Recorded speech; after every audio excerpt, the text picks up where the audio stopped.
వచ్చేసరికి ఇప్పుడు మేము కొచ్చి నుంచి గురువాయూర్ టెంపుల్కి వెళ్తున్నాము. గురువాయూర్ అనేది త్రిశూర్ డిస్టిక్లో ఉండింది.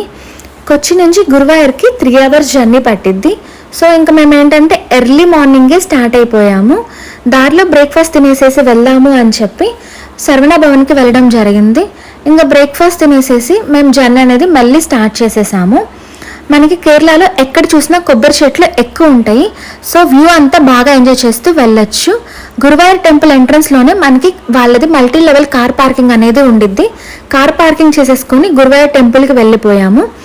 ఇక్కడ ఏంటంటే మెన్స్కి పంచ్ అనేది కంపల్సరీ అండి. లేడీస్కి అయితేనేమో శారీ కానీ చుడిదార్ కానీ వేసుకొని వెళ్ళాలి.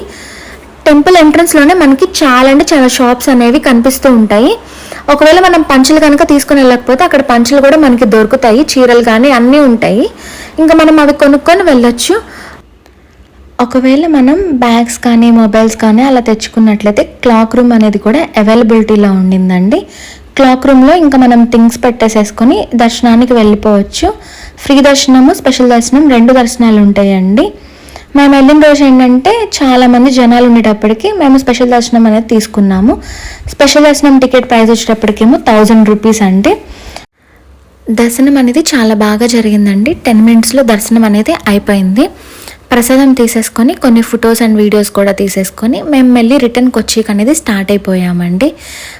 దూర ప్రదేశాల నుంచి వచ్చే వాళ్ళు స్టేయింగ్ ఉండాలి అనుకుంటే హోటల్స్, రూమ్స్ అన్నీ అవైలబిలిటీలో ఉంటాయండి. మనం స్టేయింగ్ కూడా ఉండొచ్చు.